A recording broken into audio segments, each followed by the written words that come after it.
Lancé pour la première fois sur l'antenne de M6 en 1993, le magazine Zone Interdite est aujourd'hui devenu l'un des programmes les plus incontournables de la chaîne dirigée par Nicolas de Tavernost.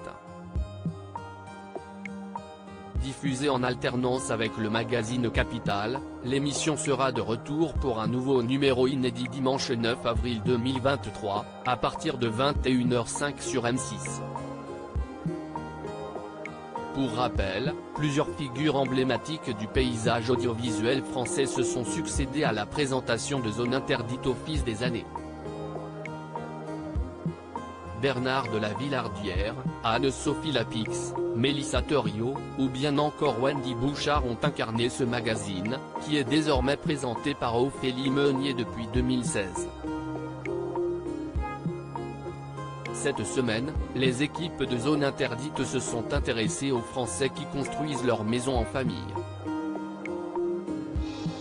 Devenir propriétaire, tous les Français en rêvent.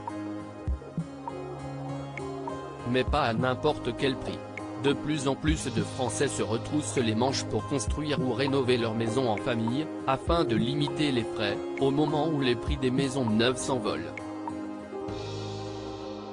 Matériaux récupérés, achats insolites ou entraide familiale, nous avons suivi 4 familles qui ont trouvé des solutions originales pour s'installer à tout petit budget, a indiqué M6 dans un communiqué.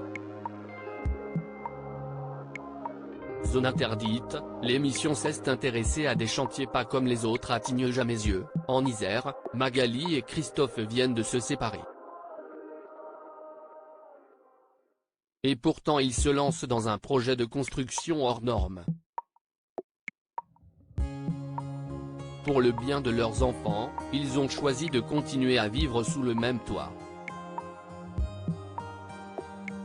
Mais chacun de son côté. Leur projet, construire une immense extension, livrée en kit. Pour la famille, si est-il la promesse d'une nouvelle vie, encore faut-il survivre aux travaux.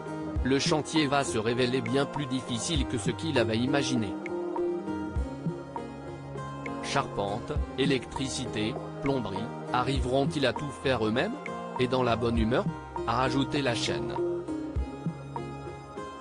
Après avoir dépensé toutes leurs économies pour acheter un loft de 200 mètres carrés à Rouen, Seine-Maritime, Hélène et Ronan se retrouvent à court d'argent pour aménager cette immense surface. La seule solution qu'ils ont trouvée, faire appel aux copains, une main-d'œuvre gratuite qu'ils vont réquisitionner tous les week-ends. Au départ, la petite troupe vit joyeusement ces longs moments passés dans la poussière des travaux. Reste à savoir si leur engagement restera aussi intense dans la durée, a conclu M6.